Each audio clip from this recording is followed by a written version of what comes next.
Well, you must have met people who have had you tattooed on them. Actually, I have. A lot of people know you got the world's most famous tattoo, right? It's been shown in hundreds of movies. It was badass. Women are attracted to it. Rihanna licked it? Yeah. Oh, I'm jealous. You got this great tat. What is that of? But the weirdest one was Danny Trejo. He started working, and of course, he landed on the movie my first movie that I did. You were a criminal.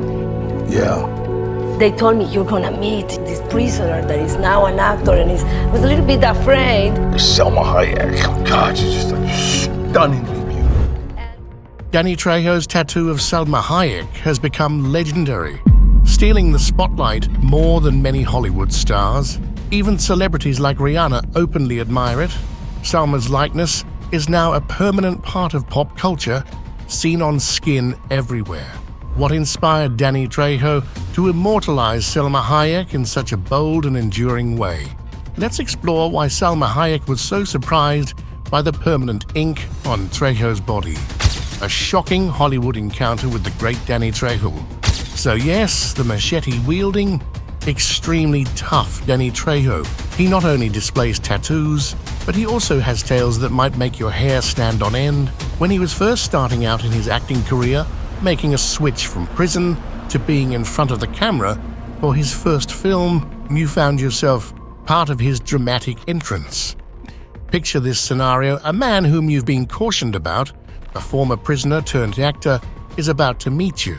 You're likely a bit apprehensive about encountering this hardened ex-prisoner turned Hollywood actor. And there he is, not just extending a hand in greeting, but also proudly displaying the tattoo across his chest. Adding to the intrigue and allure of the encounter, there stands Salma Hayek, strikingly beautiful, enhancing the surreal nature of the moment. Picture it: Danny rushes over, tears off his shirt, and there on his skin is his homage to recognizing you before you two had even officially met. It's as if life is trying to mimic art, or perhaps it's art attempting to claim a spot in reality. The whole scene is overwhelming, akin to being in a film where the tattoos are as expressive as the dialogue, and everyone just accepts it as normal. Oh, that's you in the photo, sweetie. There it was, a perfect reproduction of her captured in the image. But then, the narrative takes an unexpected twist. Salma, in a move that catches even Danny off guard, invites him over. She might be intrigued to learn more about the person behind the history of crime, or perhaps she's simply fueled by curiosity. What she doesn't realize, however, is that she has just invited not some run-of-the-mill former prisoner, but the most infamous one from the most daunting prison in the nation, San Quentin. San Quentin is no ordinary correctional facility. It's the sort of place where even the smallest gestures could have dangerous consequences, where a simple greeting could end up with someone getting stabbed. Imagine a prison so infamous it has its own guest chamber and hosts some of the most notorious criminals in American history, including people like Charles Manson, who is rumored to have been responsible for up to 35 fatalities. If Manson had ever decided to go on a rampage, he could have easily devastated an entire small town. Returning to Danny, the focal point of our story, he was so notorious that even Manson, known for his lethal spree, is said to have sought his protection. Imagine that scenario. It's akin to a monster under the bed needing a nightlight. It's challenging to reconcile that fearsome reputation with the man Salma welcomed into her home.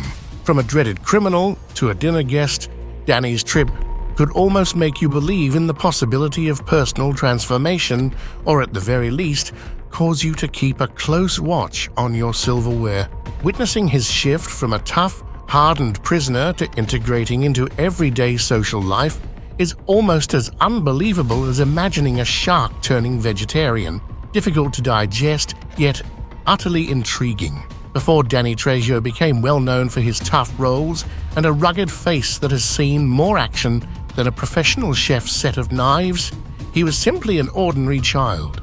Growing up, Danny really enjoyed spending time with the female members of his family, engaging in activities like pretend play, dressing up in different outfits, and even joining in on doll tea parties. Clearly, he wasn't what you would expect from someone who would later embody the ultimate tough guy image. However, the story takes a dramatic twist when Uncle Rudy storms into the room where the girls were playing, sees Danny wearing a dress, and completely loses his cool. The Trejo family valued strong masculine traits very highly, treating masculinity as something to be constantly demonstrated, as if it were a muscle that would weaken without constant exercise. All of a sudden, Danny's carefree playtime was exchanged for a tough lesson in masculinity when he moved in with his father. This was a complete shift in how Danny was expected to behave and live. Fast forward to 1951. The Trejo family is having a casual barbecue, seemingly oblivious to any underlying family tensions. Imagine this scene. Young 6-year-old Danny is accidentally left locked inside a car, which is quickly heating up like an oven under the hot sun. Despite the obvious danger to Danny, his aunts are too afraid of overstepping or causing a stir to do anything about it. They continue to casually eat their burgers and salads, while Danny struggles alone in the back seat of the car. The harsh lessons being ingrained in him during this ordeal was that real men should never show weakness or ask for help. So Danny keeps quiet, enduring the extreme heat, even as he begins to feel drowsy and starts drifting towards unconsciousness. Lying curled up on the car floor, he is pushed to the very edge, his situation a test of the notorious Trejo resilience or perhaps stubbornness. Thankfully, not every challenging moment has to end in a disaster or a rush to the emergency room. On this particular day, someone finally took notice of Danny's dire situation and came to his aid. This moment of compassion amidst forced resilience might very well have been a foreshadowing of Danny's future, a life that would test him with even greater challenges, always balancing on the edge between the hardened facade he was compelled to adopt and the real assistance he would eventually need. In the Trejo family dynamic, Uncle Gilbert stood out as the rebel who wasn't afraid of Danny's father's daunting presence. While others might have hesitated, leaving Danny to suffer in the overheated car during the family barbecue, it was Gilbert who dared to defy the expectations and rescued him. His actions clearly upset Danny's father, who wasn't pleased with Gilbert's interference. But Gilbert didn't care. He brushed off the criticism with a nonchalant suggestion to relax, a bold move in a family where the rules often seemed as strict as a tyrant's commands. Danny admired Gilbert immensely, viewing him almost as a superhero, flawless and fearless. His childhood prayers transformed from wishes for toys to pleas for a fraction of Gilbert's bravery and strength. Yet the environment at home was far from supportive. Imagine a household where Danny's mother would abruptly silence him, snapping, "Shut up, can't you see I'm on the phone?" Anytime he tried to speak. His father was no more approachable, often just grunting in response if Danny attempted to get his attention. But Uncle Gilbert was different. He was attentive and caring. Whenever Danny approached him, Gilbert would genuinely inquire, "What do you want me, ho?" showing that he valued Danny's thoughts and feelings.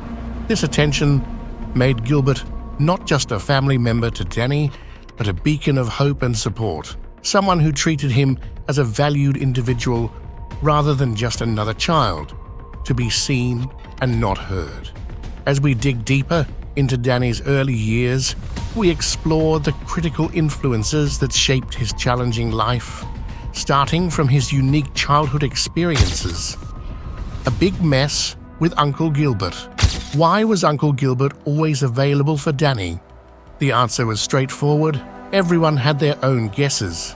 Despite Danny's parents' rigorous efforts to prevent him from mirroring Gilbert, their attempts were about as useful as a screen door on a submarine.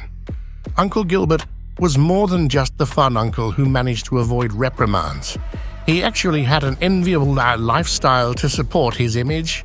Gilbert was always flush with cash, he drove luxury cars, and he was never lacking in the company of women. It's no surprise that Danny idolized him and aspired to mimic his lifestyle. Gilbert's life was full of allure that Danny couldn't resist. He was captivated by the ease and glamour that seemed to flow effortlessly from Gilbert, much like a moth drawn irresistibly towards a bright light. It was a typical story of a young boy dazzled by the external glamour without recognizing the potential dangers lurking beneath.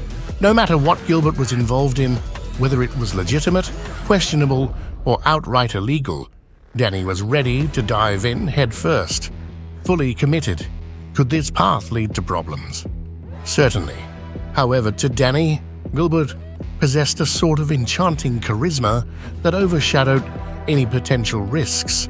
If Gilbert had been a star athlete throwing touchdown passes instead of dealing illegal substances, perhaps Danny would have found himself celebrated as a sports star in high school. But life had a different plan in store. Gilbert was not about playing by the rules or engaging in wholesome activities. He was deeply involved in the underworld activities that keep parents up at night. Indeed, he was a gangster dealing in illegal substances, a figure who might be romanticized in films as a thrilling anti-hero.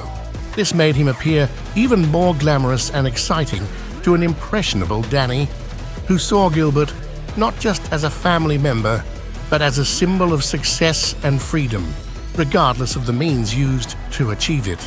Danny didn't perceive Gilbert's job as a negative force. Rather, he saw it with a kind of reverence. It's peculiar, isn't it? Danny saw acts like armed robbery as almost heroic through a distorted, overly optimistic view. Gilbert was the only one in Danny's life who showed him genuine attention and what felt like affection, something Danny craved deeply. So by the time Danny was 8 years old, his first step into the world of crime wasn't just a minor wrongdoing. It was what he saw as a crime of compassion. One quiet night, when the rest of the town was asleep, they heard the desperate moos of cows that sounded as if they were pleading for help. It was as if the cows were prisoners, plotting an escape. Danny and Gilbert couldn't just ignore their cries. They hopped over the fence and orchestrated a great escape for the dairy cows, setting them free in what felt like a heroic jailbreak for the animals. For a brief moment, those cows experienced the joy of freedom, perhaps believing they had reached a paradise just for them. However, their freedom was short-lived. Dairy farms are regulated by the Food and Illegal Substance Administration, and it didn't take long for the authorities to step in and end their brief taste of liberty. By the time Danny was 12, he began to realize that Gilbert wasn't the hero he once thought he was. The charming, cool figure he admired had started showing signs of instability. One day, Gilbert was toying with his diabetic grandfather's syringe, misusing it for illegal substances. Instead of being alarmed, Danny's curiosity got the better of him, and he found himself asking to try it. This was a serious twist in Danny's childhood. One moment, he was part of a cow liberation mission, and the next, he was involved in illegal substance use with his uncle. Gilbert's influence on Danny was complicated, a blend of misguided heroism and outright criminal behavior. Danny was left to navigate a complex mix of admiration and the harsh truths of Gilbert's lifestyle. Then the crucial moment arrives. Gilbert presses down the plunger of the syringe, instructs Danny to release his grip, and in an instant, the task is completed. Gilbert's demeanor changes drastically. He shifts from fully alert to deeply sedated in just a few seconds. It's akin to observing a storm, quiet down to a gentle wind right before your eyes. Danny, drawn into this perilous situation, receives a dose of Gilbert's illegal substance himself, a small amount that, to his naive mind, seemed as innocuous as a piece of candy. The scene shifts dramatically to the next significant event. Danny finds himself soaked and disoriented, sitting outside his grandmother's house, having narrowly survived an illegal substance overdose. This serves as a harsh jolt back to reality From the deceptive allure of spending time with his seemingly glamorous uncle, the concerns of typical childhood, school responsibilities, parental advice, suddenly seem distant and irrelevant. All that remains is the severe and chilling realization of his circumstances. This incident teaches Danny a tough lesson about what really matters, conveyed in a harrowing and eye-opening manner. There he was, believing he was advancing to a higher level of life, joining his uncle in what he thought were major league adventures. In truth, he was merely a minor player in a perilous scenario that could have prematurely ended his life. It's a painful reminder that the figures we sometimes admire and aspire to emulate can lead us into deeply troubling situations. As Danny's life continues, his memories shift from the innocent sound of an ice cream truck to facing the grim challenges of his adult existence, echoing his transformation from a carefree child to emulating the problematic lifestyle of his Uncle Gilbert. Soon after, Danny is on a bus headed towards a notorious prison known among locals as the Arena. Approaching San Quentin with its intimidating guard towers, Danny is painfully aware that this place is not where heroes are forged, but where survival is the only priority.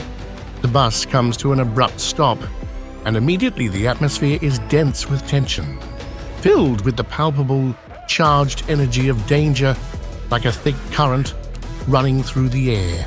Surrounded by 4,000 men, each radiating a level of anger and potential violence that adds a weighty sense of dread to the environment. Danny is like someone standing beside a ticking bomb, waiting for it to explode. Moving from his family's influence, Danny faces the tough world of San Quentin, where surviving means being smart and tough, not just strong. The brutal reality of San Quentin. In San Quentin's cutthroat environment, you're categorized as either the hunter or the hunted right from the start. The hierarchy within the prison is harsh and clear-cut. A seemingly innocent question like, "What size shoes did you put on?" is actually a veiled threat or a test. You quickly become a target if you don't assert yourself during this initial challenge. Danny, however, was well prepared for this kind of life. Under Uncle Gilbert's tutelage, he had learned all the necessary street skills and survival tactics to navigate this treacherous terrain effectively. Uncle Gilbert's teachings weren't about changing for the better or seeking forgiveness. They were about maintaining control and dominance. While some inmates might resort to intellectual pursuits like reading or playing chess to keep their minds occupied, Danny was undergoing different training. For him, every day was about staying vigilant, strong, and most importantly, alive. This wasn't an inspiring sports drama about an underdog triumphing against all odds. It was more like a harsh reality show where survival to see another day was the main and only goal. Danny managed to find a sense of normalcy, not through peaceful activities like meditation or reading, but by embracing San Quentin's combative atmosphere. Between 1966 and 1968, he excelled in this aggressive environment, becoming a champion 3 times over.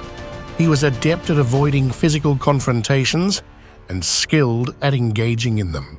He eventually used these self-defense skills to establish a protective service within the prison walls, offering security to those who could afford it in exchange for favors or goods. Inside the prison, the stakes are incredibly high, particularly for newcomers unfamiliar with the unwritten rules and dangers. Danny often counseled these young inmates to assert their dominance quickly by engaging in fights, suggesting that showing strength early on was essential for survival. This guidance, while harsh, fit perfectly within the context of prison life, where showing vulnerability could make one a perpetual victim. In this environment, you need to be perceived as more of a predator than potential prey. Those defining moments also occur unexpectedly and test your resolve, like during an intense game of dominoes.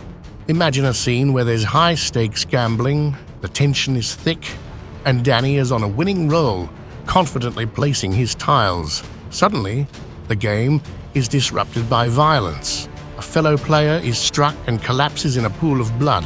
While the others retreat in shock, Danny remains focused, caught in the rush of the game and perhaps numb to the chaos around him, still shouting about his dominoes play, but later, alone in the quiet of his prison cell, with nothing but his dominoes for company, Danny felt the full weight of his current reality. It was in that moment of solitude that the seriousness of his situation dawned on him. He'd realized he had been shouting about a domino game while another man was seriously injured and bleeding nearby.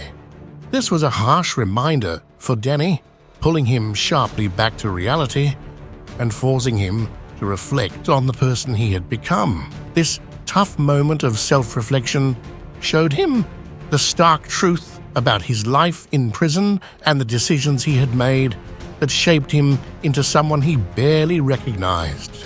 During the intense domino game, as Danny focused solely on his winning streak, it struck him that the injured man was not just another player, but a real person, potentially with a family and children who cared about him. Caught in the heat of the moment, Danny had lost sight of his empathy and humanity, transforming into a version of himself that was cold and detached.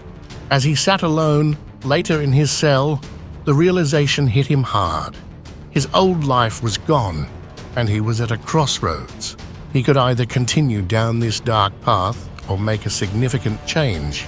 That night, Danny decided to abandon the destructive influences that had guided him, particularly the examples set by Uncle Gilbert.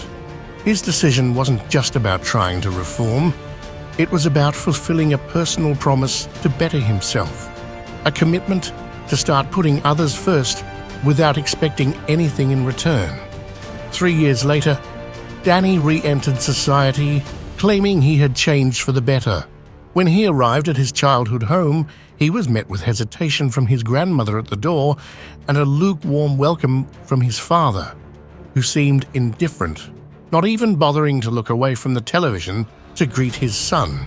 Now 26 years old and with a history of serious crimes behind him, Danny found himself back in his old bedroom, pondering the strange full circle his life had taken. He felt like an outsider in his own home, barely acknowledged by his father. The tattoos on his body, which his father strongly disliked, were not just acts of rebellion, but were also Danny's way of expressing his inner turmoil and defiance against his father's emotional neglect. In a bold move to capture his father's attention, Danny sat directly in front of the television, blocking his view, hoping to finally be seen. At this moment, interrupted by his mother offering cookies and milk in an attempt to smooth over their strained relationship, Danny almost laughed at the absurdity. However, he chose to set aside his frustration and decided it was time to take control of his life, to live on his terms and rebuild his relationships his way. After years of hard times, an unexpected act of kindness leads Danny to seek a better path, trying to fix his tough reputation with new actions. Rejecting a dark past leads to a fierce confrontation. The first challenge to Danny's commitment to change arose when he saw an older woman struggling with her garbage can. Danny, striving to be viewed as a gentleman, approached her to help her. Her immediate reaction was, "Don't rob me, Danny." She kept a wary eye on him, perhaps half expecting him to run off with her lawnmower.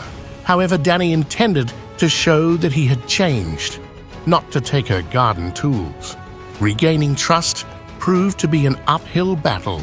Danny had a reputation in the neighborhood for taking what wasn't his, almost as if the neighborhood was his personal bank. Despite receiving skeptical looks and hearing whispers behind his back, Danny proved he could change. He generously distributed his phone number, ready to assist anyone in need or brave enough to trust a man once known as a local threat.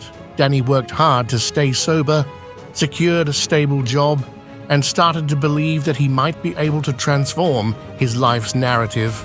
But then, As though to challenge his new resolve, Gilbert appeared one day in a shiny new Lincoln, a stark reminder of Danny's troubled past, re-emerging just as Danny tried to repaint his future in brighter colors. It was a stark demonstration that no matter how hard you try to escape your history, it can catch up with you anytime. Just 2 weeks after being released from prison, Gilbert was already living extravagantly, surrounded by luxury and drama, while Danny appeared as if he had escaped from a tough situation, reminiscent of a Vietnam War film. There, in the gritty environment of a wrecking yard covered in grease and grime, Danny was the embodiment of hard work and tougher circumstances. When Gilbert pulled up and saw him, he couldn't hide his shock, exclaiming, "What the hell are you doing?" Danny retorted sharply, "Shut up, Gilbert. I'm working." However, Gilbert, embarrassed for his former protege and wrapped in his own luxurious lifestyle, wasn't ready to accept this new version of Danny. He threw Danny 2 quarters of age and a stack of cash totaling $1,000, presenting them as quick fixes for deep-seated problems. "Get yourself together. Get out of this mess," he insisted, flaunting his wealth and suggesting that Danny return to their old, reckless ways, offering him quick money and a path back to their former life of crime. Gilbert had always been Danny's hero during his childhood, the figure he admired and modeled himself after. But there he was, confronted with the memories of his former life, facing a critical decision. It felt like a scene out of a movie, Danny confronting the path he had vowed never to tread again. With a firmer resolution, he told Gilbert, "Gilbert, screw you, or I can't, man," marking the first time he had ever walked away from the man who had heavily influenced his troubled past. Retreating to the solitude of the yard, Danny was left to contemplate the significance of his decision. It was one of those defining moments, a turning point where you choose to leave behind the darkness for a chance at a brighter future. From that day forward, Danny avoided Gilbert's harmful influence.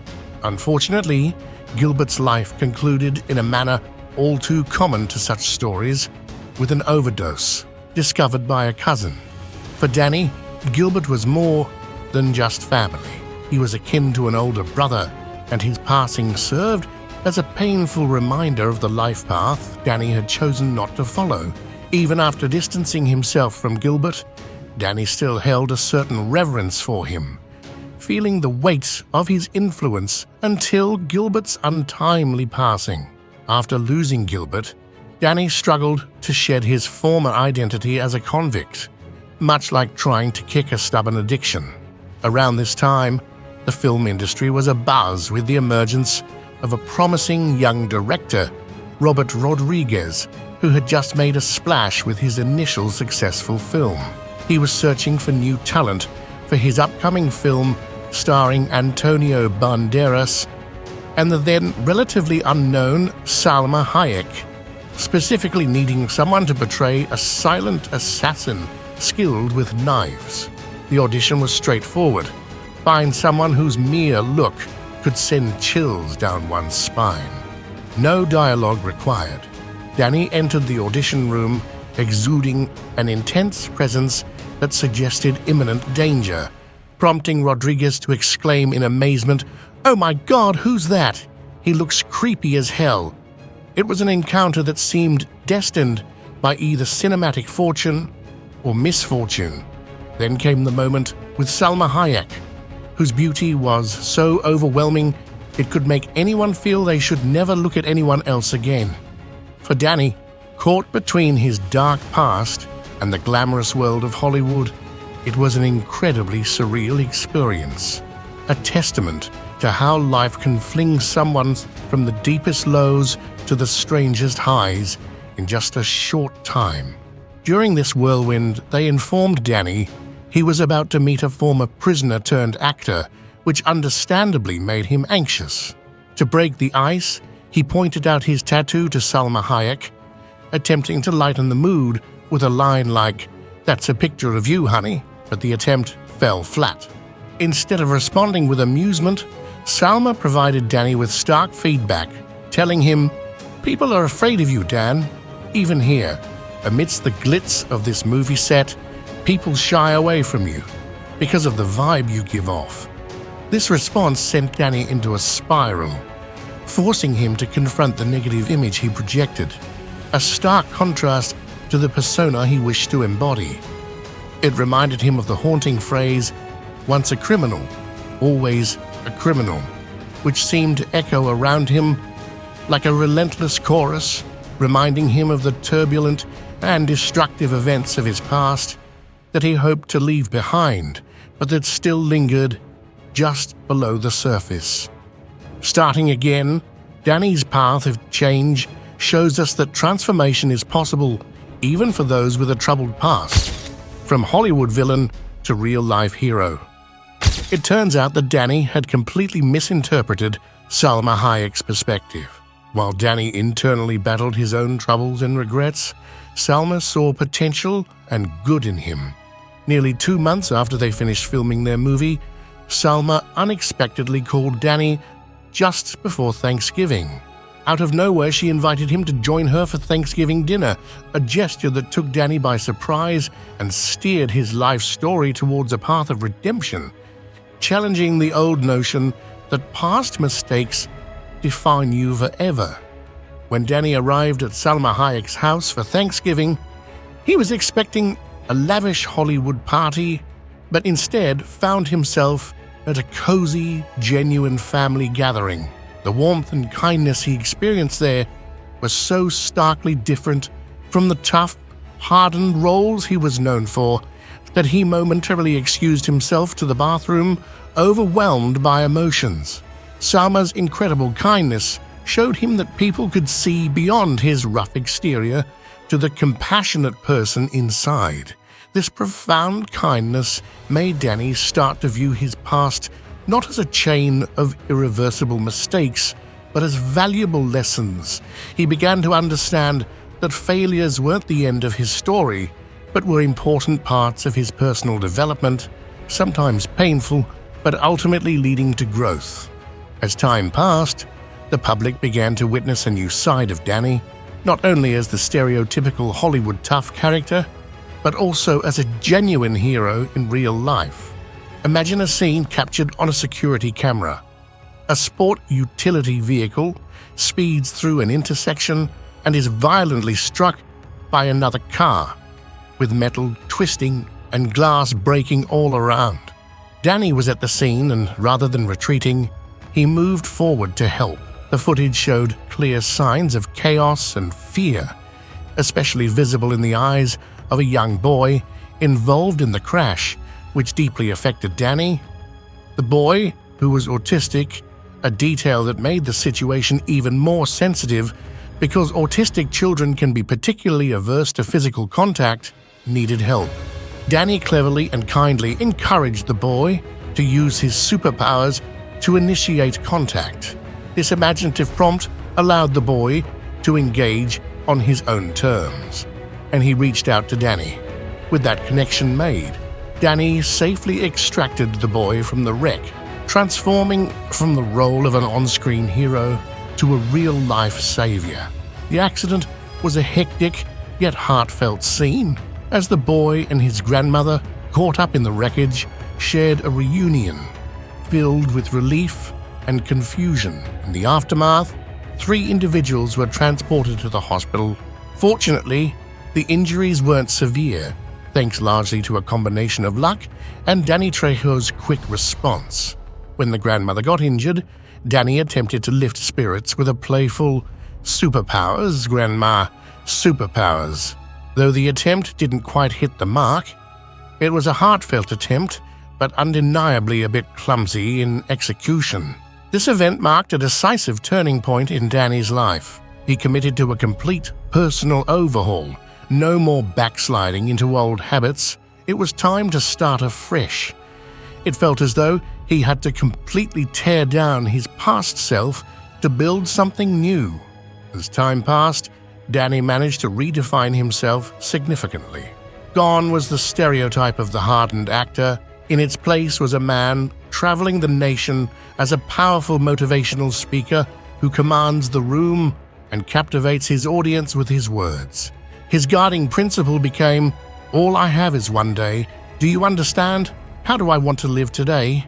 This simple yet profound perspective emphasizes living in the moment and making the most of each day, which for Danny means spontaneously stopping to distribute toys to strangers. It's as if Santa Claus was reinvented as a tattooed, tough, yet tender-hearted figure. For those looking to be part of Danny's circle, he has one requirement. Your vehicle must be equipped not with high-tech devices or fancy equipment, but with basic necessities like thermal underwear, socks, and t-shirts to give away to the homeless. This criterion for friendship isn't about mere words. It's about meaningful, tangible acts of generosity in a society that often prioritizes surface-level glamour over deep significance. Danny is reshaping the definition of what it means to be both a true friend and a genuine hero. One piece of warm clothing at a time. Has Danny Trejo truly left his past behind? Or will the shadows of old habits always lurk around the corner, ready to re-emerge? What do you think about the chances of a true change? Share your thoughts and remember to like and subscribe for more.